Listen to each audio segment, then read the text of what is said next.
যে সমস্ত মানুষ বলে যে ইসলাম নারীদেরকে ঠকিয়েছে, তাদের জানতে হবে ইসলাম পূর্বকালীন সময় নারীদের অবস্থা কি ছিল।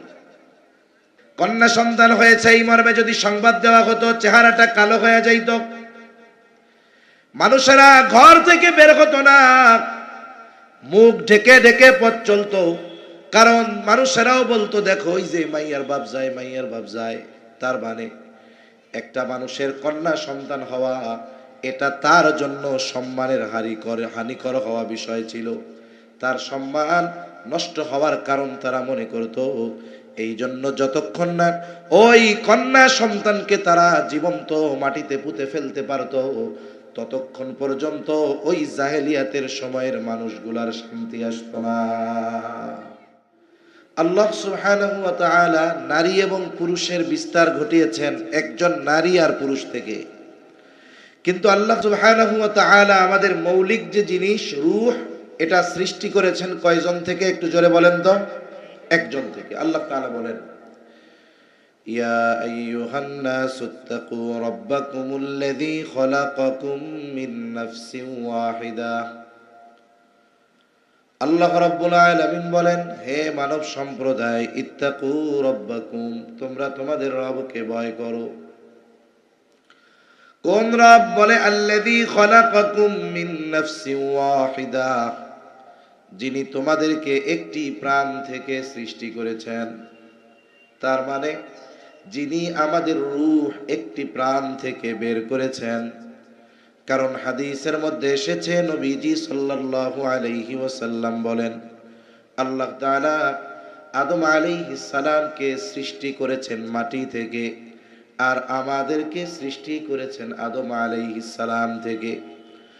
নবীজি সাল্লাল্লাহু আলাইহি ওয়াসাল্লাম আরেক বর্ণনার মধ্যে বলেন, আল্লাহ সুবহানাহু ওয়া তাআলা আদম আলাইহিস সালামের পৃষ্ঠদেশ তথা পিঠ থেকে কিয়ামত পর্যন্ত যত মানুষ আসবে, যত মানুষ দুনিয়ায় আছে, যত মানুষ দুনিয়া থেকে চলে গেছে, আল্লাহ তাআলা সকলের রূহ আদম আলাইহিস সালামের পৃষ্ঠদেশ তথা পিঠ থেকে আল্লাহ তাআলা বের করেছে। তাহলে নারী হোক আর পুরুষ হোক, আস্তিক হোক আর নাস্তিক হোক, বলেন তো সকলের মৌলিক জিনিস রূহ আল্লাহ কয়জন থেকে বের করেছেন? জোরে বলেন। আল্লাহ তাআলা এরপরে বলেন, যার থেকে আমাদের রূহ আল্লাহ বের করেছেন, তার থেকেই তিনি তার জোড়াকে সৃষ্টি করেছেন। আল্লাহ তাআলা বলেন, ওয়া খালাকা মিনহা যাওজাহা ওয়া বাসসা মিনহুমা রিজালান কাসীরান ওয়া নিসা। আল্লাহ রাব্বুল আলামিন বলেন, তিনি তার থেকে তার জোড়া সৃষ্টি করেছেন। এই পৃথিবীতে আল্লাহ সুবহানাহু ওয়া তাআলা সমস্ত কিছু জোড়ায় জোড়ায় সৃষ্টি করেছেন। এইবার আদম আলাইহিস সালাম থেকে আল্লাহ তাআলা বের করলেন তার সহধর্মিণী, তার স্ত্রী হাওয়া আলাইহিস সালামকে। এই দুইজনের মাধ্যমে কি হলো?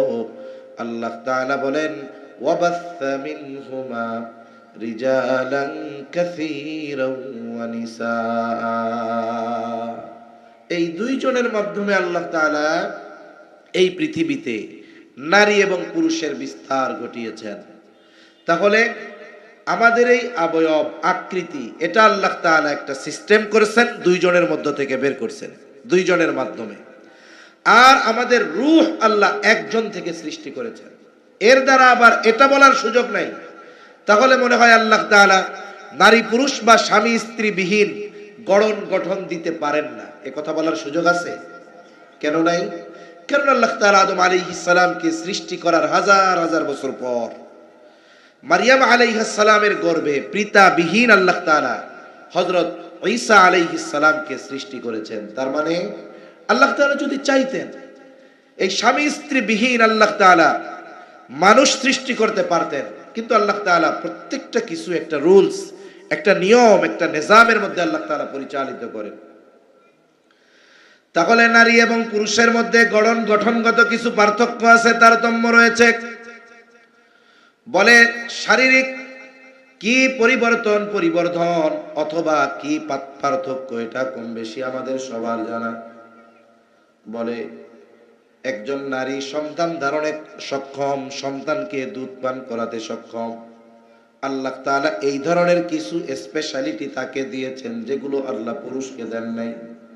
আবার পুরুষকে কিছু বিষয় দিয়েছেন আল্লাহ তাআলা নারীকে দেন নাই।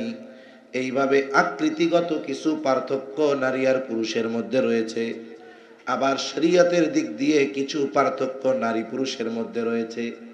যেমন একটা মেয়ে যখন প্রাপ্তবয়স্কা হয়, বালেগা হয়, বলে ওই প্রাপ্তবয়স্কা হওয়ার পর থেকে নিয়ে 50-55 বছর পর্যন্ত সে যদি সুস্থ থাকে, আর যদি বিবাহের পরে গর্ভবতী না হয়, বলে এই কিছু সময়কাল ছাড়া সে যদি সুস্থ থাকে, তাহলে প্রতি মাসে 3 থেকে 10 দিন তার কিছু শারীরিক অসুস্থতা থাকে। বলে ওই সময়গুলোতে আল্লাহ রব্বুল আলামিন তার জন্য নামাজ মাফ করে দিয়েছে। কিন্তু পুরুষের জন্য এই সুযোগ নাই। আবার দেখুন, নারীর জন্য আল্লাহ তাআলা পর্দার বিধানকে ফরজ করেছেন। যদিও নারী পুরুষ উভয়ের জন্য আল্লাহ তাআলা পর্দা ফরজ করেছেন। নারীরও যেমন চোখের হেফাজত করতে হবে, পুরুষেরও তেমন চোখের হেফাজত করতে হবে। আল্লাহ তাআলা কোরআনুল কারীমের মধ্যে বলেন, কুল্লিল মুমিনিনা ইয়াগুদ্দু মিন আবসারিহিম ওয়া ইয়াহফাযু ফুরুজাহুম যালিকা আযকা লাহুম। অনুরূপভাবে নারীর ব্যাপারেও আল্লাহ তাআলার নির্দেশ, ওয়া কুল্লিল মুমিনাতি ইয়াগুদুদনা মিন আবসারিহিন।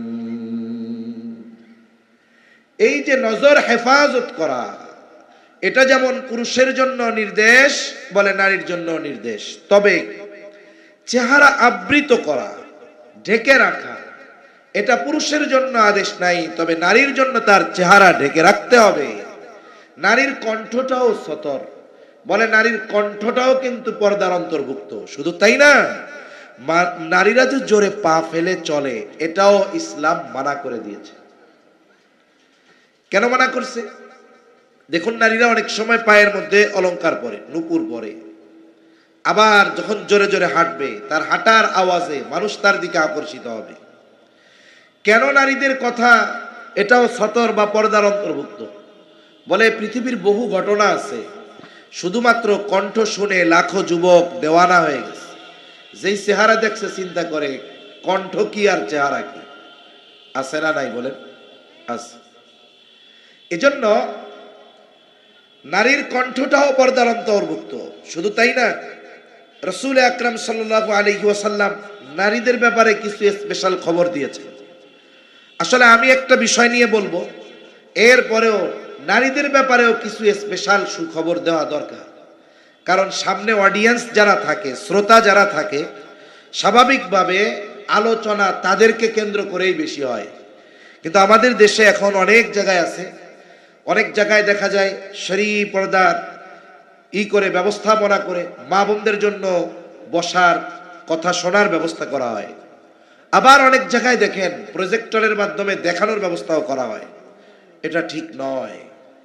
প্রজেক্টর দ্বারা বক্তার চেহারা দেখিয়ে দেখিয়ে নারীদের সামনে বড় স্ক্রিন দিয়ে দেখানো, এটা শরীয়ত সম্মত নয়। মনে রাখতে হবে, ওই যে একজন মানুষকে ওই স্ক্রিনে দেখা যেরকম, সামনাসামনি দেখাও তেরকম। এজন্য বাংলাদেশের বহু অঞ্চল আছে, ওরা আর ওই কি জানি বলে ওইটার প্রজেক্টর করে না, বক্তারে বসায় দেয়, ওই পাশে মহিলারা বসে, পর্দা নামায় দেয়, বক্তারা কি সরাসরি দেখে। তাহলে মূল উসুল হলো, যাকে বাস্তবে দেখা জায়েজ নাই, তাকে পর্দায়, টেলিভিশনে, মোবাইলে, তারপরে প্রজেক্টরে, এটাতেও দেখা জায়েজ নাই। তা কোন কথা বলতেছিলাম? বলেন নারীদের জন্য আল্লাহ সুবহানাহু ওয়া তাআলা স্পেশাল কিছু বিধান দিয়েছেন। পর্দা, তাদের কণ্ঠ পর্দা। কেন?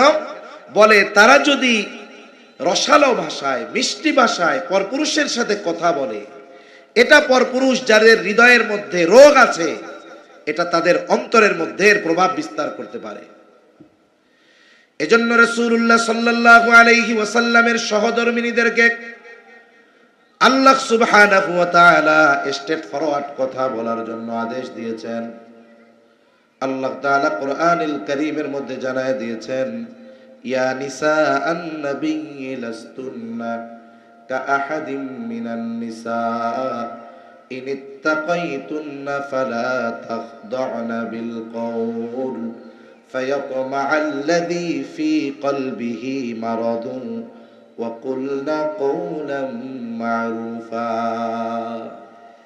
সেই সোনালী যুগের মানুষ যারা, ওই সময়ে তো পাপের কাজ করা কঠিন ছিল।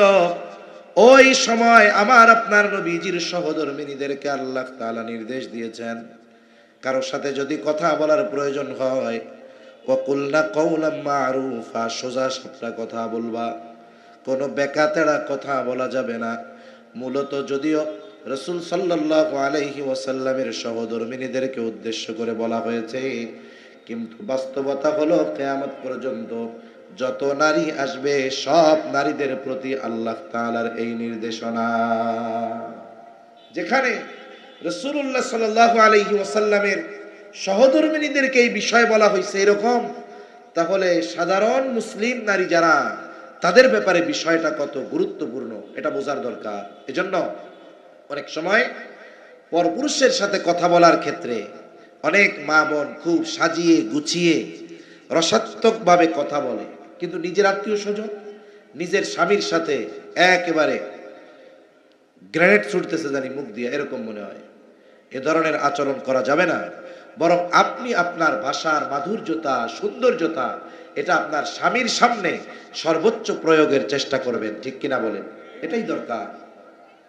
আমি যখন ছোট, অনেক বড় না, একবার আমি শেখুল হাদিস আল্লামা আজিজুল হক রহমাতুল্লাহি আলাইহির বড় মেয়ে, ওনার বাসায় গেছি। যে কোনো এক কারণে আমারে পাঠাইছে একজন। আমি বাসায় গিয়ে দরজা টোকা দিছি। আমি তো বয়স তখন 13-14 বছর হইতে পারে এরকম, বা একটু বেশি হবে এরকম। তা আমি গেছি, অত তো বুঝ নাই তখন। ভেতর থেকে একজন মহিলা বলতেছে, আমি সালাম দিছি, কোনো জবাব টবাব নাই। বলে কে? তাই আমি বলতেছি আমি অমুক, আমাকে অমুক পাঠিয়েছে। তা খালাম্মা আছে? তাহলে বাসায় নাই। তা এই কথা বলার পরে আর কোনো কিছু জিজ্ঞাসা করার ইচ্ছাই আমার হয় নাই। আমি তাড়াতাড়ি ভাগছি। কেন? এর অনুধাবন বাস্তবিকভাবে আমার পরবর্তীতে হলো। ওই সময় তো আমি আরো খারাপ লাগছে যে এক বাসায় গেছি, আমার বাসায় কেউ আসলে জিজ্ঞাসা করি কেমন আছেন, কমপক্ষে না থাকলেও বসতে দেই, একটু চা খাইতে দেই। তখন আমি চিন্তা করলাম, এরা তো শেখুল হাদিসের আত্মীয় স্বজন, তাদের আওলাদ। এরা বুঝে যে পুরুষ মানুষ যত ভালো হোক না কেন, তার অন্তরের মধ্যে কি আছে এটা কেউ জানে না। এজন্য দেখুন, আমি আর তারে কিছু জিজ্ঞাসা করার জন্য ইচ্ছুক হই নাই। হয়তো যদি এমন হতো, ওইখানে যদি এমন কোনো ব্যক্তি হতো আর ভেতর থেকে ওই নারী কণ্ঠের আওয়াজটা মোলায়েম নরম ভাষায় আসতো, তাহলে এই কথাকে দীর্ঘায়িত করার প্রচেষ্টা হয়তো বাইরে থেকে পুরুষ করতেন। এজন্য নারীদের প্রতি কথা বলার নির্দেশনা পর পুরুষের সাথে এই রকম, যেন একটা কথা বলার পরে পরেরটার জিজ্ঞাসা করতে তার ইচ্ছা না হয়। আর যদি এমনটা হয় তাহলে কি হবে? পরবর্তীতে মোবাইলে হলেও দেখবেন রং নাম্বারে খালি মিস কল দিয়ে গুতাইতেছে। এজন্য নারীদের কণ্ঠ, এটাও হাজার পুরুষের জন্য পাপের কারণ হয়ে যেতে পারে।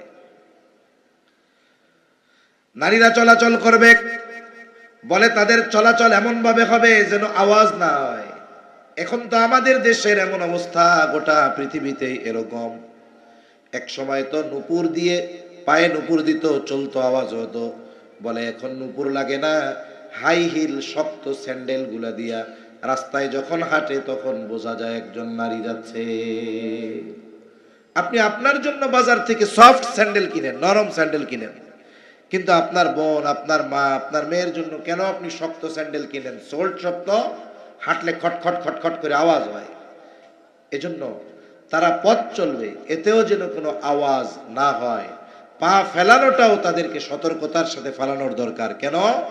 বলে যদি এভাবে সে চলে, পর্দা মেনটেন করে চলে, পরপুরুষ থেকে নিজের চেহারাকে ঢেকে চলে, তাহলে কি হবে? বলে তার জন্য জান্নাতে যাওয়া সহজ হয়ে যাবে। সুবহানাল্লাহ বলেন। আমাদের দেশে কত মানুষ অনেক সময় ফতোয়া দেওয়ার ক্ষেত্রে, মাসালা বলার ক্ষেত্রে যারা বিজ্ঞ মুফতি, তাদের বিষয়টাকে ফলো করতে হয়। আমরা সস্ত জনপ্রিয়তার জন্য মানুষের চাহিদা মোতাবেক অনেক আলেম ফতোয়া দিয়ে দেয়। এতে ক্ষতি কি হয়?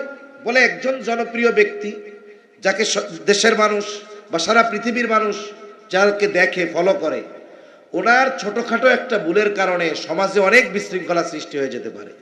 যেমন একজন ফতোয়া দিল কি, কথার কথা জিজ্ঞাসা করছে নারীর জন্য চেহারা ঢেকে রাখা কি আবশ্যক কিনা, চেহারা কি সতরের অন্তর্ভুক্ত কিনা, পর্দার অন্তর্ভুক্ত কিনা। উনি কি বললেন? উনি বললেন কথার কথা যে না, চেহারা খোলা রাখলে কোনো সমস্যা নেই। কিন্তু বাস্তবতা কি? একটা মেয়ের পরিপূর্ণ সৌন্দর্য এটা তার চেহারার দ্বারাই ফুটে উঠে, ঠিক কিনা বলেন? এজন্য যখন যেখানে ফিতনার আশঙ্কা, ওই এলাকার অবস্থা বুঝে ফতোয়া দিতে হয়, মাসালা বলতে হয়। অথচ কোরআনুল কারীমের তাফসীরের মাধ্যমে, আয়াতের মাধ্যমে যেটা বোঝা যায় যে রাসূল আকরাম সাল্লাল্লাহু আলাইহি ওয়াসাল্লাম কোরআনুল কারীমে আল্লাহ রাব্বুল আলামিন নারীদের চেহারা ঢেকে চলতে বলেছেন। আমাদের দেশে যেই ধরনের বোরকা পরা হয়, যেভাবে পরার পরে চোখ খোলা থাকে, ওই ধরনের না। প্রথমে তার হিজাব করা থাকবে, এর উপরে বড় এক কাপড় তারা ফেলে দিতেন চাদরের মতো, এটা একেবারে চেহারা টেহারা সব ঢেকে থাকতো, চোখ পর্যন্ত দেখা যাইতো না। অথচ এখন যদি চেহারা ঢাকার কথা বলা হয়, অনেকে ফতোয়া দিয়ে বলবে যে অমুক হুজুর বলছে চেহারা খোলা রাখা জায়েজ, ওর চাইতে বেশি ভালো জানেন। এর দ্বারা কি হলো? এর দ্বারা কি হলো? বলে একজন মহিলা জায়েজ মনে করে মুখ খুলে রাস্তায় চলাচল শুরু করলো, হাজারো ফিতনা, হাজারো গুনাহ, হাজারো পাপ তার দ্বারা হতে শুরু করলো। আল্লাহ বুঝবার তৌফিক দান করেন। রাসূলুল্লাহ সাল্লাল্লাহু আলাইহি ওয়াসাল্লাম নারীদের ব্যাপারে বলেন ফ্যাসিলিটি কি? রাসূল সাল্লাল্লাহু আলাইহি ওয়াসাল্লাম বলেন ইদা সাল্লাতিল মারআতু খামসাহা ওয়া সামাত শাহরাহা ওয়া হাসসানাত ফারজাহা ওয়া তাআত বা'লাহা দাখালাত মিন আইয়ি আবওয়াবিল জান্নাতি শাআত। নবীজি সাল্লাল্লাহু আলাইহি ওয়াসাল্লাম বলেন, ইমানদার যেই নারী যথা সময়ে 5 ওয়াক্ত নামাজ পড়বে, রমজানের রোজা যথাযথভাবে রাখবে, নিজের সতীত্বের হেফাজত করবে পর্দা মেনে চলার মাধ্যমে এবং স্বামীর আনুগত্য করবে, নবীজি সাল্লাল্লাহু আলাইহি ওয়াসাল্লাম বলেন ওই নারী জান্নাতের যেই দরজা দিয়ে খুশি সেই দরজা দিয়ে জান্নাতে প্রবেশ করবে।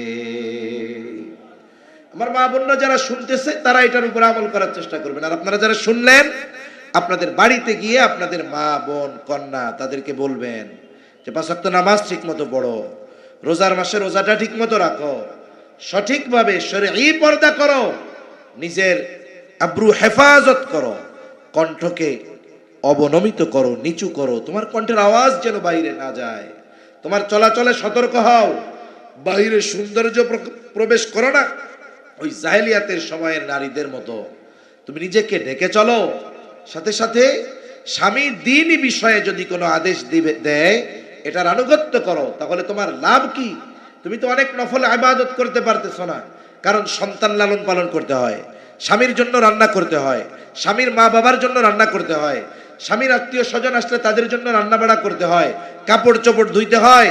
বুজুর্গানে দিন বলেন, কোন নারী যদি এই গৃহস্থলী কাজগুলো আল্লাহর সন্তুষ্টির জন্য করে, বলে এগুলো তার আমল নামায় কবুল ইবাদত বলে যোগ হয়ে যায়। সুবহানাল্লাহ। এজন্য নারীদের কিছু স্পেশাল ফ্যাসিলিটি আছে যেগুলো পুরুষের জন্য নাই।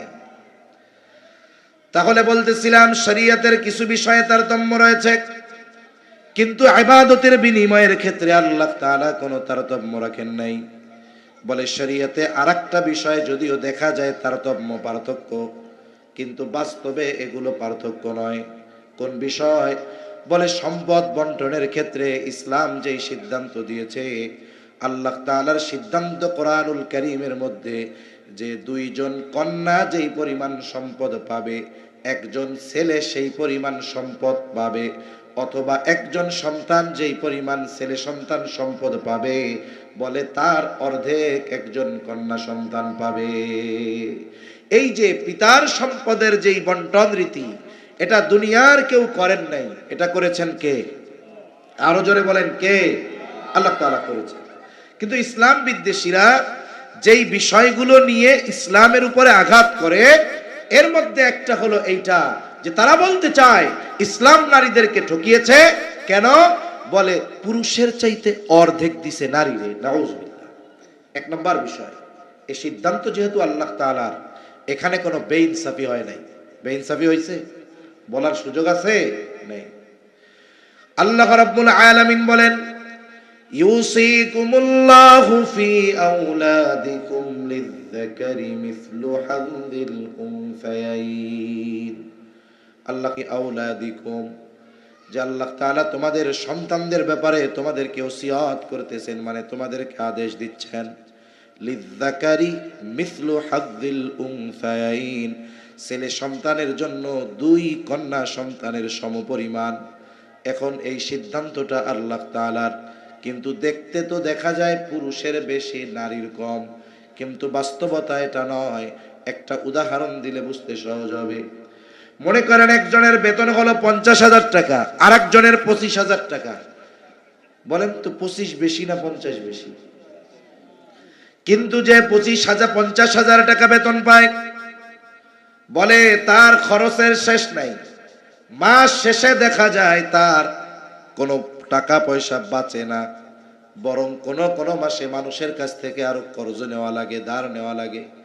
কিন্তু যার 25,000 টাকা বেতন, মাসে খরচ 10,000, 12,000, সর্বোচ্চ 15,000, মাস শেষে 10, 12, 14,000 টাকা তার থেকে যায়। বছর শেষে দেখা গেল এক ব্যক্তি সারা বছর প্রতি মাসে 50,000 টাকা ইনকাম করার পরেও বছর শেষে তার হাতে কোনো কিছু নাই। আর একজন 25,000 টাকা তার অর্ধেক পাওয়ার পরেও বছর শেষে তার ডানে লক্ষ টাকার উপরে জমা। এখন বলেন তো বাস্তবিক অর্থে লাভবান কে, 50,000 ওয়ালা নাকি 25,000 ওয়ালা? 25,000 ওয়ালা লাভবান, যদিও এর কম। বলে কেন? নারী যদিও অর্ধেক, লাভবান সে। শরীয়তে এমন একটা খাত দেখান যেই জায়গায় নারীকে খরচ করতে বাধ্য করা হয়েছে। আছে এরকম একটা খাত যে জায়গায় নারীর জন্য খরচ বাধ্যতামূলক, যেই জায়গায় নারীকেই খরচ করতে হবে, এরকম কোনো খাত নাই। উল্টা পুরুষ তার জীবনের পদে পদে খরচের খাতের কোনো অভাব নাই। ঠিক কিনা বলে? যেই সমস্ত মানুষ বলে যে ইসলাম নারীদেরকে ঠকিয়েছে, তাদের জানতে হবে ইসলাম পূর্বকালীন সময় নারীদের অবস্থা কি ছিল।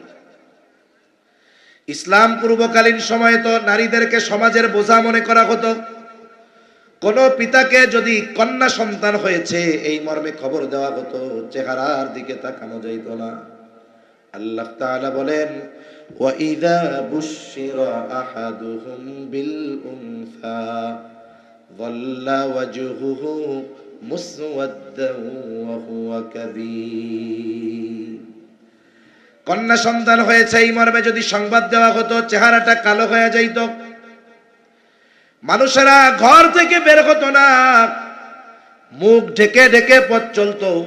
কারণ মানুষেরাও বলতো, দেখো ওই যে মাইয়ার বাপ যায়, মাইয়ার বাপ যায়। তার মানে একটা মানুষের কন্যা সন্তান হওয়া এটা তার জন্য সম্মানের হানিকর হওয়া বিষয় ছিল। তার সম্মান নষ্ট হওয়ার কারণ তারা মনে করত। এই জন্য যতক্ষণ না ওই কন্যা সন্তানকে তারা জীবন্ত মাটিতে পুঁতে ফেলতে পারত, ততক্ষণ পর্যন্ত ওই জাহেলিয়াতের সময়ের মানুষগুলার শান্তি আসতো না। ইসলাম পূর্বকালীন সময় পিতার সম্পদে তার হক, এটা তো বহুদূর, বেঁচে থাকারই হক তাদের ছিল না। ঠিক কিনা বলে? ইসলাম আসলো যেখানে কন্যা সন্তান হলে পুরুষেরা লজ্জা পাইত, মুখ কালা হয়ে যাইত। নবীজি কন্যা সন্তানকে সৌভাগ্যের প্রতীক হিসাবে অভিহিত করলেন। নবীজি জানায়া দিলেন, যার দুটো কন্যা সন্তান হবে আর যে ওই কন্যা দুটোকে যথাযথভাবে লালন পালন করবে, দিন শেখাবে, এরপরে যখন বিবাহ উপযুক্ত হবে একজন দিনদার পাত্রের হাতে তুলে দিবে, বিবাহ দিবে। নবীজি জানায়া দিলেন এই কারণে তার জন্য 2টা জান্নাত বরাদ্দ হয়ে যাবে, 2 জান্নাতের মালিক সে হয়ে যাবে। যদি মেয়ে আরো বেশি হয়, যথাযথভাবে কন্যা সন্তানের ব্যাপারে এই দায়িত্ব পালন করতে পারে, তাহলে আল্লাহ রাসূল সাল্লাল্লাহু আলাইহি ওয়াসাল্লাম যতজন কন্যা ততগুলো জান্নাতের সুসংবাদ তাকে দিয়েছেন। সুবহানাল্লাহ। আবার দেখুন, একটা পিতার কন্যা সন্তান হয়েছে, এখন এই কন্যা সন্তান যখন বাবার ঘরে থাকবে, বাবা এই কন্যা সন্তানের খরচ চালাতে বাধ্য। কতদিন চালাবে? বলে একটা মেয়ে যতদিন না তার বিবাহ হবে ততদিন পর্যন্ত ওই পিতা তার খরচ চালাতে বাধ্য। আবার যদি তার ছেলে হয়, ছেলের ক্ষেত্রে কতদিন বাধ্য? বলে ছেলে যতদিন নাবালক থাকবে ততদিন। একটা ছেলে যখন বালেগ হয়ে যায়, প্রাপ্তবয়স্ক হয়ে যায়, বলে এরপর থেকে তার বাবা যদি চায় ওই ছেলের খরচ বহন করতেও পারে, নাও পারে, সেটা বাবার ইচ্ছা। এখন বালেগ কতদিনে হয়?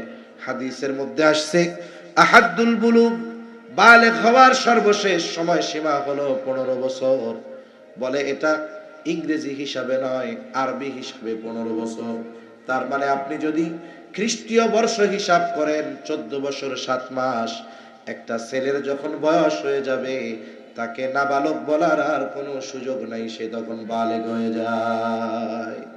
এর আগেও হতে পারে, 13 বছরেও বালেগ হতে পারে, 12 বছরেও হতে পারে, 13.5 বছরেও হতে পারে। তার মানে একটা ছেলে যখন বালেগ হয়ে যাবে, তার পিতা যদি তাকে বলে এখন থেকে তোমার স্কুলের খরচ আমি দিতে পারবো না, তোমার টিউশনির টাকা দিতে পারবো না, প্রাইভেটের টাকা দিতে পারবো না, বলেন তো এই কথা বলার অধিকার পিতার ছেলের ব্যাপারে আছে না নাই? কিন্তু মেয়ে বালেগ হওয়ার পরে 20 বছর বয়স, 22 বছর, 24 বছর, বিবাহ হয় না, বলেন তো বাপ বলতে পারবে তোর বিয়া হয় না কে, যা কামাই করে আমারে খাওয়া? অধিকার আছে? অধিকার নাই। বলে কতদিন? যতদিন না তার বিবাহ হবে ততদিন পর্যন্ত ওই মেয়ের খরচ চালাতে পিতা বাধ্য, কোনো সন্দেহ নেই। এরপরে যখন মেয়েটাকে বিবাহ দেওয়া হবে, মনে করেন ছেলেটা বাংলাদেশের সর্বোচ্চ শিক্ষিত, দেখতেও অনেক সুদর্শন। এইবার ছেলেটা যদি মেয়ে পক্ষকে বলে শুনেন আমাকেও আপনাদের পছন্দ, আপনাদের মেয়েকেও আমার পছন্দ, তবে একটা শর্ত। কি শর্ত? বলে বিবাহের পরে আমি আপনার মেয়ের কোনো খরচ বহন করতে পারবো না, আপনারা আপনাদের মেয়ের সব খরচ বহন করবেন। বলেন তো এই শর্ত দিয়ে কোনো ছেলে যদি কোনো মেয়েকে বিবাহ করতে চায়, ওই মেয়ের বাবা যতই দরিদ্র হোক না কেন, আর ওই ছেলে যত উচ্চ শিক্ষিত আর সুন্দর হোক না কেন, লাঠি দিয়া পিটানি ছাড়া আর কিছু ওর নসিবে হবে না। ঠিক কিনা বলে? পিটাবে আর বলবে তোর বিবাহ করতে বলছে, ভাগ বেটা এই জায়গা থেকে। তার মানে দেখেন একটা ছেলে যখন বিবাহ করতে যাবে, 1 নাম্বার তাকে মোহরানা দিতে হবে। এখন তো অনেক সময় মোহরানার টাকা নিয়ে বাবারা ব্যবসা করে। কি মনে করে যে যে জামানা চলতেছে, আমার মেয়েও তো ডিজিটাল স্মার্ট, কি অবস্থা হয় না হয়, ঘর কয়দিন করতে পারে তার ঠিক নাই, 20 লাখ কাবিন নামা ধরে রাখি, 20 লাখ ধরে মোহরানায়। কেন? চিন্তা করে যদি কোনো সময় আমার মেয়ে উল্টাপাল্টা করে, বিরক্ত হয়ে যদি ছেলে পক্ষ ছেড়ে দিতেই চায়, বলে 20 লাখ তো নিবই নিব, আরো মামলা হামলা করে আরো 20 লাখ, যাক একটা উপায় তো হবে। তার মানে নিয়ত শুরুতেই খারাপ। আর ছেলে পক্ষ চিন্তা করে কাগজে কলমে লেখে লেখুক, পারলে দিমু না পারলে নাই, এরকম কোনো সুযোগ নাই। সেজন্য ছেলের উপার্জনের উপরে নির্ভর করে সে যেটা দিতে পারবে সেই পরিমাণ মোহরানা লিখতে হবে। বলে এর চাইতে বেশি লেখা ওই ছেলের উপরে জুলুম করা হবে। ঠিক কিনা বলেন? এখন তো কোটি টাকার কাবিন দিয়েও সংসার টিকে না 1 বছর, কিন্তু অনেক মুরব্বী আছে জিজ্ঞাসা করেন একেবারে অল্প কয় টাকা কাবিন, বুড়া বুড়ির 60 বছর পার হয়ে গেছে, দাঁত পড়ে গেছে, চামড়া ঘুষায় গেছে, কিন্তু তাদের মধ্যে হৃদ্রতা, মহব্বত, ভালোবাসা কমে নাই। ঠিক কিনা বলেন? সেজন্য এই মোহরানা এটা দিতে হয় পুরুষকে। মোহরানার মালিক কে? বলে নারী। কে বলেন? নারী। উল্টা তার মোহরানার টাকা দিতে হবে, এটা তার হক। সাথে সাথে ওই মোহরানার টাকা তার বাবারও নেওয়ার অধিকার নেই। কোন বাপ যদি এই চিন্তা করে মেয়ের নামে মোটা অঙ্কের মোহরানা আদায় করে এটা আমি ভোগ করব, বলে এই সুযোগ বাবার নাই, এটার মালিক হলো ওই মেয়ে। মোহরানার টাকা মাফ করার অধিকার কারো বাবার নাই, মেয়ের বাবারও নাই, ওটা মেয়ের। সে যদি তার স্বামীকে স্বইচ্ছায় ক্ষমা করে দেয় এটা তার ব্যাপার। তার মানে আমি যেটা বলতে চাচ্ছি, যখন মেয়েটা স্বামীর ঘরে যাবে, প্রথমত যে তাকে বিবাহ করবে তাকে মোহরানা দেওয়া লাগবে। দ্বিতীয়, তার সব খরচ বহন করার দায়িত্ব নিতে হবে। খাদ্য, বস্ত্র, চিকিৎসা, বাসস্থান সহ যত খরচ আছে সব কিছুর খরচ বহন করার প্রতিশ্রুতি দেবার পর এরপরে সে কবুল শব্দটা বলতে পারে। তার মানে মেয়ে যখন বাবার ঘর থেকে স্বামীর ঘরে গেল, এখানেও তার কোনো খরচ নাই, সব খরচ বহন করবে তার স্বামী। এরপরে যখন হায়াত চলতেছে ঠিক মতো, স্বামী দুনিয়ায় নাই, আল্লাহ সন্তান দিয়েছে, সন্তানদের উপরে আল্লাহ তাআলা স্পেশাল ভাবে বিধান নাজিল করে দিয়েছেন যে এই সন্তানেরা বাবা নাই, তার ওই বৃদ্ধ মা তার যত ধরনের খরচ দরকার, প্রয়োজন দরকার, সব ধরনের প্রয়োজন মেটানোর জিম্মাদারি আল্লাহ তাআলা সন্তানদের দিয়ে দিয়েছে। তাহলে একটা নারী জন্ম থেকে নিয়ে মৃত্যু পর্যন্ত তার জন্য এমন কোন খরচের খাত নাই যেটাকে আল্লাহ তাআলা আবশ্যকীয় করে দিয়েছেন। ওই জায়গায় তার সব ইচ্ছাধীন, তার উপরে কোন জিনিস খরচের ক্ষেত্রে আল্লাহ চাপায়া দেন নাই। কিন্তু মেয়ের ছেলের ক্ষেত্রে দেখেন, বিবাহ করবে খরচ, বাপ হবে, বিয়ে করবে খরচ, বাপ হবে খরচ, খরচের উপরে খরচ। এখন যদিও দেখা যায় নারীর দ্বিগুণ দেওয়া হয়েছে পুরুষকে, কিন্তু বাস্তবতা হলো এরকম যে নারীর কোনো খরচ নাই, যা আছে তাই থাকে। আর পুরুষকে দেওয়া হয়েছে দ্বিগুণ ঠিক, কিন্তু তার খরচের কোনো শেষ নেই। ঠিক কিনা বলেন? সার্বিক দৃষ্টিকোণ থেকে এই বন্টন, এটা নারীদেরকে ঠকানো হয় নাই, এখানে আল্লাহ তাআলা ইনসাফ প্রতিষ্ঠা করেছেন। ঠিক কিনা বলেন? এটাই ন্যায় বিচার। কিন্তু ইবাদতের ক্ষেত্রে আল্লাহ তাআলা তারতম্য করেন নাই। আল্লাহ রাব্বুল আলামিন সুস্পষ্টভাবে বলেছেন, মান আমিলা সালিহাম মিন যাকারিন আও উনসা ওয়া হুয়া মুমিন। আল্লাহ তাআলা বলেন, যেই নারী অথবা পুরুষ নেক আমল করে আর সে মুমিন। সোজা কথা হলো, মুমিন নারী অথবা পুরুষ নেক আমল করলে আল্লাহ তাআলা তাদেরকে দুই ধরনের পুরস্কার দিবেন। তার মানে এক নম্বরে অবশ্যই তাকে ঈমানদার হতে হবে, কারণ যেই ব্যক্তি ঈমানদার নয় তার ভালো কাজের প্রতিদানের খাতা আখিরাতে যেই প্রতিদান, এটার খাতা ঈমান না আনলে ওপেন হবে না। এই পৃথিবীতে কাফেররা অনেক ভালো কাজ করে, বলে তাদের ভালো কাজের যেই প্রতিদান ওটা আল্লাহ যা দেওয়ার দুনিয়ায় দিয়ে দেন। কাফেরদের ভালো কাজের কোনো প্রতিদান আখিরাতে নাই, সব মন্দ কাজের প্রতিদান হবে। আর ঈমানদার, তার ভালো কাজের প্রতিদান আল্লাহ দুনিয়ায়ও দেন, আখিরাতেও দিবেন। এজন্য একটা বিষয় খেয়াল রাখবো, আল্লাহ তাআলার যত আদেশ নিষেধ আছে সব যদি মেনে চলি, বলেন তো লাভ শুধু আখিরাতে না দুনিয়ায়ও আছে? দুনিয়ায় আছে। তাহলে এক নাম্বার কম্পালসারি শর্ত হলো ঈমান। এখন এই ঈমান কেমন হওয়া দরকার, নারী হোক আর পুরুষ হোক? বলে ঈমানটা হতে হবে শিরিক মুক্ত, ত্রুটি মুক্ত হতে হবে। শুধুমাত্র আল্লাহ তাআলাকে স্রষ্টা বলে বিশ্বাস করার মাধ্যমেই একটা ব্যক্তি পরিপূর্ণ ঈমানদার হয়ে যায় না। মক্কার কাফেররাও স্রষ্টা হিসাবে আল্লাহ তাআলাকে বিশ্বাস করত। এ কথা আমার নয়, স্বয়ং আল্লাহ রাব্বুল আলামিন কোরআনুল কারীমের মধ্যে বলেন, আমার আপনার নবীজিকে উদ্দেশ্য করে আল্লাহ তাআলা বলেন, ওয়ালা ইন সাআলতাহুম মান খালাকাস সামাওয়াতি ওয়াল আরদা লায়াকুলুন্নাল্লাহ। আল্লাহ তাআলা বলেন, আপনি যদি মক্কার মুশরিকদের কাছে জানতে চান, তাদেরকে যদি জিজ্ঞাসা করেন মান খালাকাস সামাওয়াতি ওয়াল আরদ, আসমান এবং জমিনের স্রষ্টা কে, আপনি যদি মক্কার মুশরিকদেরকে এই প্রশ্ন করেন, আপনার প্রশ্নের জবাবে তারা কি বলবে? যা বলবে আল্লাহ তাআলা দুইটা তাকিদ যোগ করে বলেন, লা ইয়াকুলুন্নাল্লাহ। আল্লাহ তাআলা বলেন, অবশ্যই মক্কার মুশরিকরা বলবে আসমান জমিনের স্রষ্টা হলেন আল্লাহ।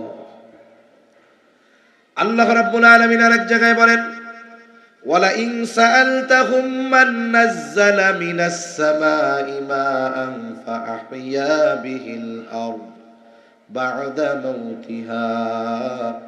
আল্লাহ তাআলা বলেন, আপনি যদি মক্কার মুশরিকদেরকে জিজ্ঞাসা করেন মান নাযালা মিনাস সামাই মাআ, কে আসমান হতে পানি বর্ষণ করে, কে বৃষ্টি দেয়? শুধু তাই না, ফাআহইয়া বিহিল আরদা বা'দা মাউতিহা, ওই বর্ষিত পানির দ্বারা কে মৃত জমিনকে পুনরুজ্জীবিত করে। এখানে মৃত জমিন দ্বারা উদ্দেশ্য হলো ফসল উৎপাদনের অনুপযুক্ত জমিন। আপনাদের আশেপাশে ধান চাষ করে এমন জমিন আসেনি? বলেন তো, চৈত্র মাস যখন জমিনটা শুকনা ঠনঠনা হয়ে যায়, বলেন তো ওই জমিনের মধ্যে যদি কেউ জমিনকে প্রস্তুত না করে শক্ত জমিনের উপরে ধানের চারা রোপণ করে, ধান হবে নাকি? কিন্তু যদি বৃষ্টি পড়ে, আধা ঘন্টা বৃষ্টি নামলে জমিনটা নরম হয়ে যাবে, ফসল উৎপাদনের উপযুক্ত হয়ে যাবে। এখন যদি আগাছা সাফ করে ওই জায়গায় ফসল রোপণ করা হয়, আল্লাহ যদি কোনো বিপদ আপদ মুসিবত না দেয়, ফসল হবে। তার মানে ফসল উৎপাদনের অনুপযুক্ত জমিন হলো মৃত জমিন, আর উৎপাদনের উপযুক্ত জমিন হলো জীবিত জমিন। আল্লাহ তাআলা মূলত এই কথাই বলেন, হাবিব আপনি যদি তাদের জিজ্ঞাসা করেন আসমান হতে বর্ষণ করে, পানি বর্ষণ করে কে? শুধু তাই না, ওই বর্ষিত পানির দ্বারা ফসল উৎপাদনের অনুপযুক্ত জমিনকে কে ফসল উৎপাদনের উপযুক্ত করে তুলে? ওরা ওদের দেব দেবীদের কথা বলবে না। আল্লাহ তাআলা বলেন, লা ইয়াকুলুন্নাল্লাহ, অবশ্যই অবশ্যই তারা বলবে এগুলো যিনি করেন তিনি কে? আরো জোরে বলি, কে? আল্লাহ। এই বিশ্বাস কাদের? কাফেরদের। কোন কাফের? আবু জেহেল, উতবা, সাইবা ওদের। আবার আল্লাহ তাআলা এক জায়গায় বলেন, ওয়ালা ইন সাআলতাহুম মান খালাকাহুম লা ইয়াকুলুন্নাল্লাহ, আপনি যদি মক্কার মুশরিকদেরকে জিজ্ঞাসা করেন তাদের স্রষ্টাকে, এই পৃথিবীতে কোটি কোটি মানুষ আছে এমন যারা বলে কোনো স্রষ্টা নাই, এমনি এমনি আমরা হয়েছি, আবার মরার পরে মাটির সাথে পচে গলে মিশে যাব। নাস্তিক, স্রষ্টায় অবিশ্বাসী, এইরকম মানুষ এই দুনিয়ায় আছে না নাই? কিন্তু মক্কার মুশরিকেরা তারা তো এই ব্যাপারেও বিশ্বাসী ছিল যে আমাদের স্রষ্টা আল্লাহ। এজন্য আল্লাহ তাআলা বলেন, আপনি যদি তাদের জিজ্ঞাসা করেন তাদের স্রষ্টাকে, তারা বলবে না এমনিই হয়ে গেছি, বরং এই ব্যাপারেও তারা বলবে লা ইয়াকুলুন্নাল্লাহ, অবশ্যই অবশ্যই আমাদের স্রষ্টা হলেন আল্লাহ। এই বিশ্বাস মক্কার মুশরিকদের ছিল। এখন সমস্যা কোথায় তাদের? বলে সমস্যা হলো তারা আল্লাহর জাতের ব্যাপারে অস্বীকারী ছিল না, কিন্তু আল্লাহর সাথে এমন কিছু শিরিক তারা করত যার কারণে এই বিশ্বাস আল্লাহ তাআলার কাছে মূল্যহীন হয়ে গেছে। আল্লাহর সাথে মূর্তি দাঁড় করায় দিত, কইতো যে এইটারও এই ক্ষমতা আছে। মানে আল্লাহ তাআলার যেই ক্ষমতাগুলো আছে এগুলো ওরা মনে করত কিছু বস্তুর মধ্যেও এই ক্ষমতা আছে, এই জন্য মূর্তি বানাইতো, বলতো এই মূর্তির মধ্যে এই ক্ষমতা আছে, এটাও আমাদের দিতে পারে। অথচ ওই জিনিস দেওয়ার ক্ষমতা একমাত্র কার? আমাদের দেশে অনেক মানুষ আছে বিভিন্ন জায়গায় গিয়ে, কবরে গিয়ে, মাজারে গিয়ে মাজার ওয়ালার কাছে সন্তান চায়, সম্পদ চায়, সম্মান চায়, ক্ষমতা চায়। আছে না নাই? অভাব নাই। বাংলাদেশে কোটি কোটি মানুষ আছে এরকম, পীর পূজা করে, মাজার পূজা করে, কবর পূজা করে, মাজারে কবরে গিয়ে সেজদা দেয়। আছে না নাই? ওরে যদি জিজ্ঞাসা করেন তোর রব কে, ও বলবে আল্লাহ। তোরে বানাইছে কে? বলবে আল্লাহ। আসমান জমিন বানাইছে কে? আল্লাহ। আবার সেজদা দিচ্ছে কোথায়? কবরের সামনে, মাজারের সামনে। অনেক সময় অনেক ভণ্ড পীর দাবি করে তাদের সামনে সেজদা দিচ্ছে। এখন বলুন তো, ওরা তো মূর্তির সামনে মাথা নত করতো, ওরা কবরের সামনে করে। ওই মুশরিক আর এই জামানার কবর পূজারী, মাজার পূজারী, পীর পূজারী, আহলে হক পীর অনেক আছে, তারা তো ভিন্ন। বলেন তো, এই পূজারী যেগুলো, এগুলোর সাথে আর ওই আবু জেহেল, উতবা, সাইবাদের সাথে কোনো তফাৎ আছে? তফাৎ নাই। এজন্য বুঝতে হবে, একটা ব্যক্তি শুধু এই কথা বলার দ্বারা সে প্রকৃত ঈমানদার হয়ে যাবে না, বরং আল্লাহ তাআলার জাত, সিফাত, আল্লাহ তাআলার সত্তা, গুণাবলী সব কিছুর উপরে যথাযথভাবে তাকে ঈমান আনতে হবে এবং এই বিশ্বাস বাস্তবে পরিণত করতে হবে। যদি না করে তাহলে তার ওই ঈমান তাকে আখিরাতে সফলতা প্রদান করতে পারবে না। এজন্য আল্লাহ আমাদের সকল ধরনের শিরিক থেকে বেঁচে থাকার তৌফিক দান করেন। এই যে সেজদা দেয় কবরে, মাজারে, বলেন তো সেজদার একমাত্র হকদার কে? তাহলে আপনি যখন আরেকজনকে সেজদার হকদার বানায় ফেললেন, তাহলে সমকক্ষ দাঁড় করানো হলো কার সাথে? এজন্য শিরক জঘন্য এক পাপ। যারা শিরকের সাথে জড়িত, এই পাপ ছাড়া আল্লাহ অন্যান্য পাপ এমনিই মাফ করে দিবে। কিন্তু যদি শিরকের পাপ আল্লাহর কাছে ক্ষমা না চায়, তওবা না করে, তাহলে আল্লাহ তাআলা মাফ করবে না। এজন্য কিছু কিছু শিরক আছে যেগুলো মানুষের ঈমানকে পুরো ধ্বংস করে দেয়। আল্লাহ আমাদের এই ধরনের পাপ থেকে বেঁচে থাকার তৌফিক দান করেন, বলি আমিন। তাহলে এক নাম্বার, আমার আপনার ঈমানটা হতে হবে শিরক মুক্ত ঈমান। এরপরে আমি আপনি যদি কোনো আমল করি, কিছু শর্ত ঠিক রেখে যদি আমল করি, ওই আমল যদি অল্প হয়, ওই আমলগুলো আল্লাহ তাআলা কবুল করে নিবে। এই জন্য নবীজিও বলেন, আখলিস দীনাকা ইয়াকফিকাল আমালুল কলিল। তোমার ঈমান খাঁটি করো, অল্প আমল নাজাতের জন্য যথেষ্ট হয়ে যাবে।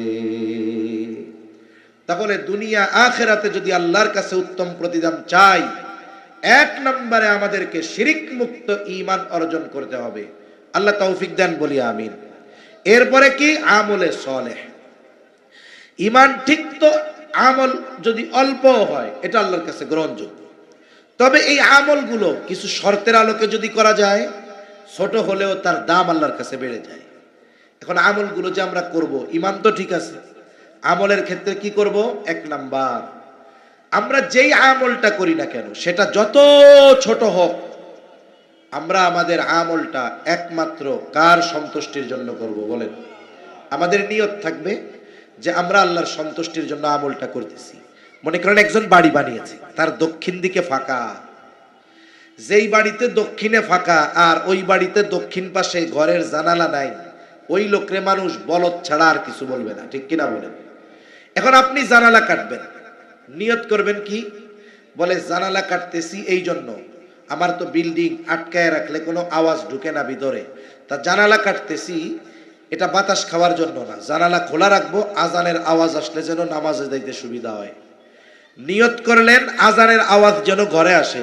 বলেন তো এই নিয়তে যদি দক্ষিণ দিকে জানালা কাটা হয়, তাহলে বলেন তো দক্ষিণ দিকের জানালা দিয়ে বাতাস ঘরে ঢুকবে তো?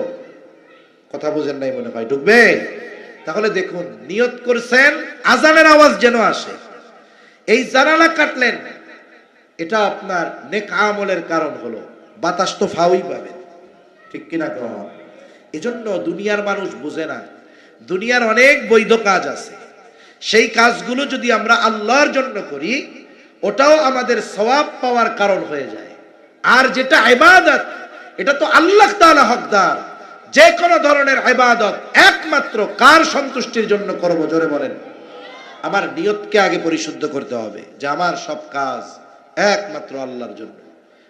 যদি আমার ঠিক থাকে, নিয়তের মধ্যে বিশুদ্ধতা থাকে, আমার যদি ইখলাস ঠিক থাকে, বলে ওই আমল অল্প হলেও আল্লাহ তাআলার কাছে দামি হয়ে যাবে। তাহলে এক নাম্বার বলে ইবাদত করতে হবে একমাত্র আল্লাহ তাআলার জন্য। আমি যদি আমার নিয়তকে বিশুদ্ধ করতে পারি যে আমার এই কাজ আল্লাহর জন্য, দ্বীনি মাহফিল আল্লাহর জন্য, আমি বলতেছি আল্লাহর জন্য, আমরা শ্রবণ করতেছি আল্লাহর জন্য, বলে আমার নিয়ত যদি পাক্কা থাকে, আর নবীজিও জানায় দেন আমরা আমাদের কর্মের কর্মফল নিয়তের আলোকেই আমরা লাভ করে থাকি।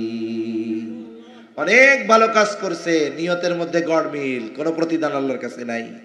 আর একজন ছোট কাজ করছে, নিয়ত বিশুদ্ধ আল্লাহর জন্য, বলে ওই ছোট কাজের বড় প্রতিদান তাকে দিবেন কে? আল্লাহ। জন্য এক নম্বরে আমরা আমাদের নিয়তকে বিশুদ্ধ করব। দুই নাম্বার বলে যেই আমল আমরা করব একমাত্র আল্লাহ রাসূলুল্লাহ সাল্লাল্লাহু আলাইহি ওয়াসাল্লামের তরিকায় করব, আল্লাহর সন্তুষ্টির জন্য রাসূলের তরিকায় করতে হবে। কারণ এই পৃথিবীতে এমন কোন ইবাদত নাই যে ইবাদতের মধ্যে নবীজির তরিকা নাই। দুনিয়া তো এমন জিনিস, সুন্নাত তো এমন জিনিস, দুনিয়াবি এমন কিছু কাজ আছে যেই কাজগুলো করলে সওয়াবও নাই, না করলে গুনাহও নাই। কিন্তু এই কাজগুলো কেউ যদি সুন্নাত তরিকায় করে, ইবাদত সহজতার নিয়তে করে, বলে ওই ধরনের কাজগুলোও তার আমল নামায় সওয়াবের কাজ হিসাবে গণ্য হয়ে যায়। আমরা খানা খাই না, খাবার খাই তো, কেন খাই? ক্ষুধা নিবারণের জন্য, দুর্বলতা দূর করার জন্য। এই নিয়ত বাদ দিয়ে আমরা খাবার খাবো, নিয়ত করব কি? খাইতেছি কেন? যেন আমার ইবাদত করতে কষ্ট না হয়, আমি যেন আমার শক্তি দিয়ে ভালো কাজ করতে পারি, মানুষের কল্যাণে শক্তি ব্যয় করতে পারি, আমার ইবাদত করতে গিয়ে যেন আমার দুর্বলতা না আসে। এই নিয়ত করে যদি খাই, তাহলে খাবার পরে মনে হয় আমার খিদা মিটবে না। খিদা মিটবে?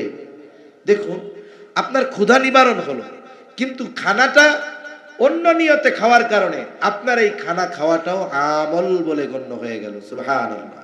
আবার যদি সুন্নাত তরিকায় খাওয়া হয়, এটা তো আরো ভালো হইল।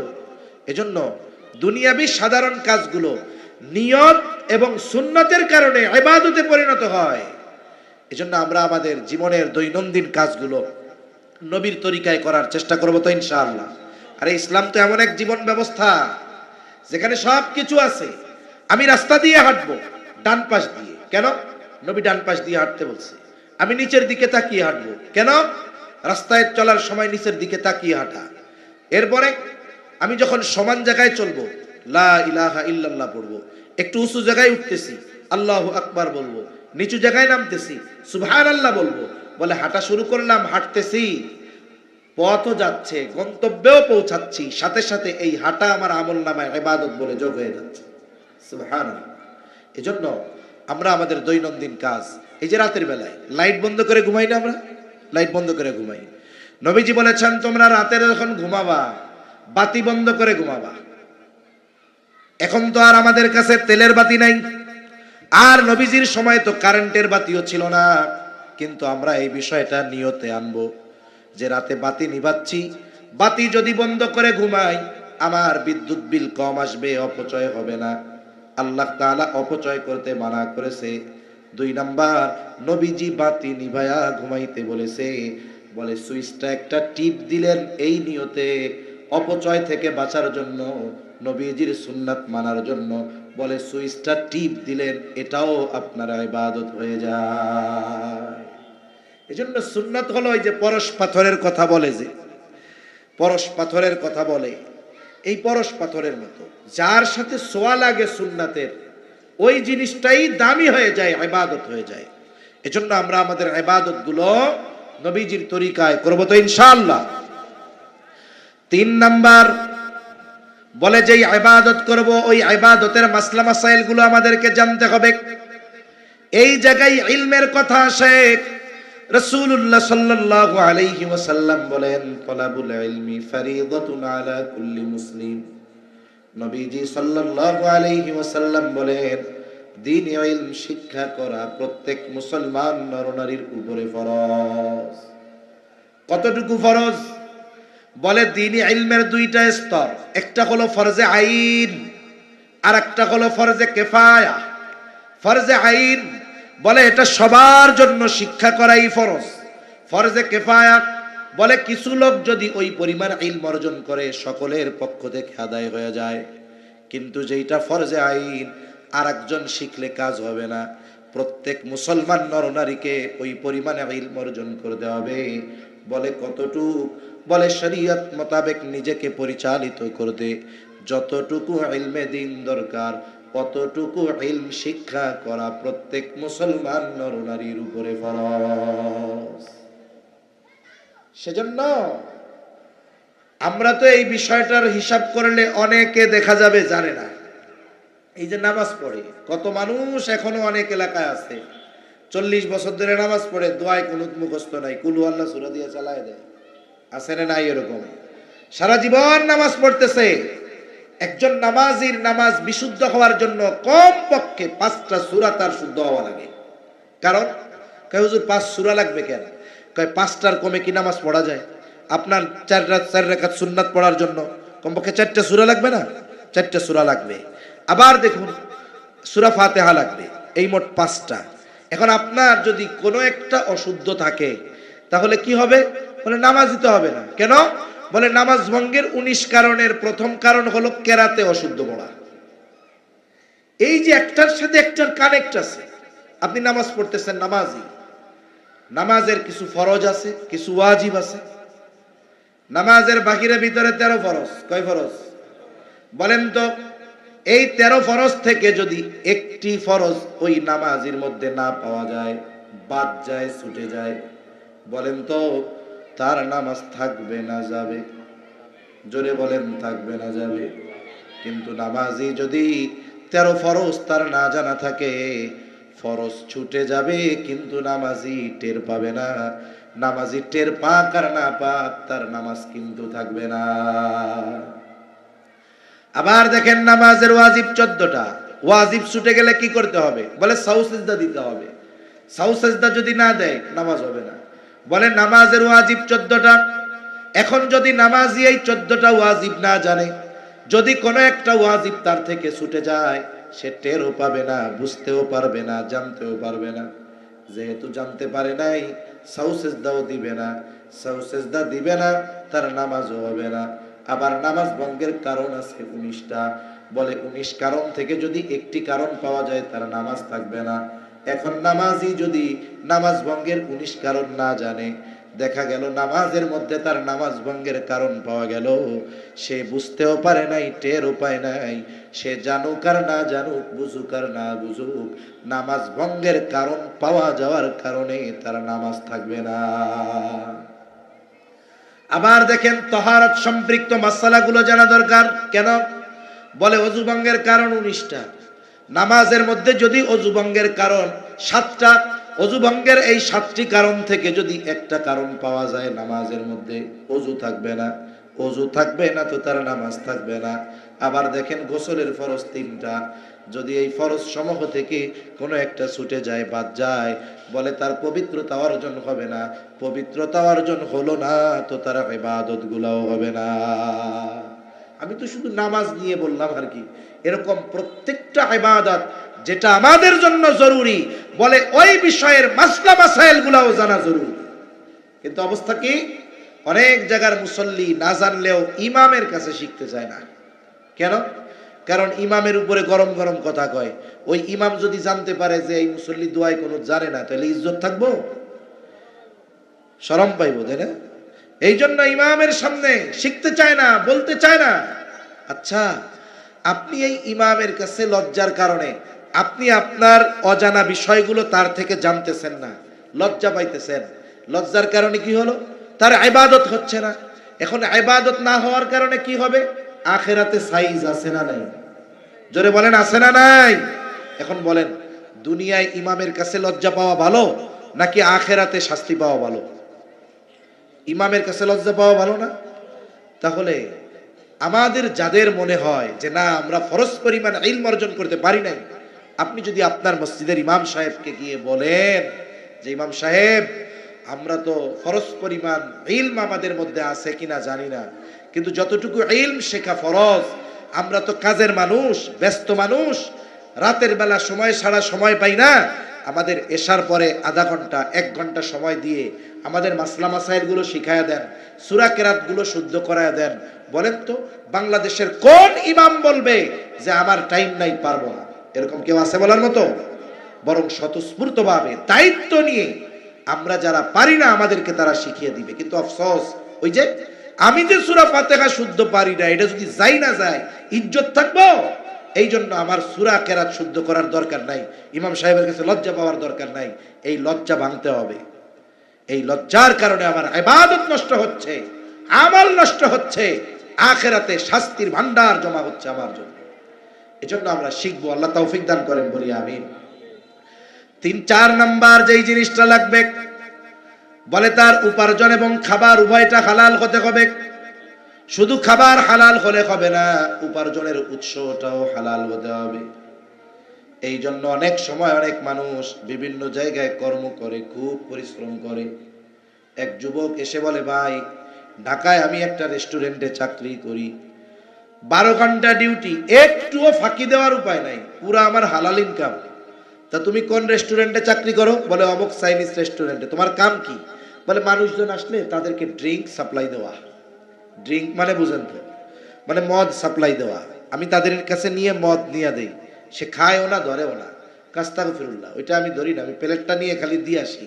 আমি বলি শোনো, আল্লাহ রাসূল সাল্লাল্লাহু আলাইহি ওয়াসাল্লাম হাদিসের মধ্যে জানিয়েছেন, যেই মানুষগুলো মদের সাথে কোনো না কোনো ভাবে সম্পৃক্ত, তাদের সকলের উপরে কার লানত? আল্লাহর লানত। বলে যে মদ পরিবেশন করে, ওই যে চাকরি করতেছে, সার্ভ করতেছে, তার কাজ কি? অর্ডার দিছে, নিয়ে দিয়ে আসছে, এই কাজটাও যে করে তার উপরেও আল্লাহ তাআলার লানত। এজন্য অনেক মানুষ পরিশ্রম করে ঠিক, কিন্তু সে কোন কাজটা করতেছে, ওই কাজটা শরীয়ত সমর্থিত কিনা এই ব্যাপারে সে খেয়াল রাখে না। এজন্য আমাদের উপার্জনের উৎস কর্ম এটাও হালাল হতে হবে। কেন? কারণ হালাল উপার্জন করা এটা গুরুত্বপূর্ণ একটি ইবাদত। কোন ব্যক্তি যদি হালাল উপার্জনের নিয়তে, হালাল খাবারের নিয়তে হালাল উপার্জন করে, বলে 5 ওয়াক্ত নামাজ ঠিক রেখে এই হালাল কর্মের মাধ্যমে সে হালাল উপার্জন করবে, তার কর্ম যত ছোট হোক না কেন ওটাও তার আমলনামায় ইবাদত বলে গণ্য হবে। সুবহানাল্লাহ। এজন্য নবীজি সাল্লাল্লাহু আলাইহি ওয়াসাল্লাম বলেন, কাসবুল হালালি ফরিদাতুম বাদাল ফরিদা, ফরজ ইবাদতের পরে অন্যতম ফরজ ইবাদত হালাল উপার্জন করা। এজন্য আমার আপনার উপার্জনের উৎস কর্ম এগুলো যেন অবৈধ না হয়, হারাম না হয়, এ ব্যাপারে আমরা খেয়াল রাখবো। অনেকে হারাম উপার্জন নাম পাল্টায় দেয়, যেমন এক জায়গায় চাকরি করে ঘুষ খায় গেলি, এখন এটারে আর ঘুষ কয় না, কয় এটা চা পানের টাকা। তা তুমি কি বড় পান খাওয়ার, কোন বালতিতে চা খাওয়ার লাই জানে, তোমার 2-3 হাজার টাকার কম দিলে তোমার চা আর পান হয় না। এজন্য হারাম যেটা, এটার নাম যত পরিবর্তন করা হোক, ওইটার হুকুম পরিবর্তন হয় না। আমার আপনার নবীও বলেছেন, এমন এক সময় আসবে আমার উম্মতের মাঝে মদের নাম পরিবর্তন করে তারা মদ পান করবে। এখন এই ঘুষের টাকা, ঘুষ, এটারে আপনি যতই বলেন না কেন চা পানের টাকা, যতই বলেন না কেন স্পিড মানি, যতই বলেন না কেন এটা আপনার জন্য বকশিশ, যে নামই দেন না কেন, ঘুষ তো ঘুষই। মৌলিকভাবে নাম পরিবর্তন করলেও এর হুকুম আর বাস্তবতা পরিবর্তন হবে না। ঠিক কিনা বলেন?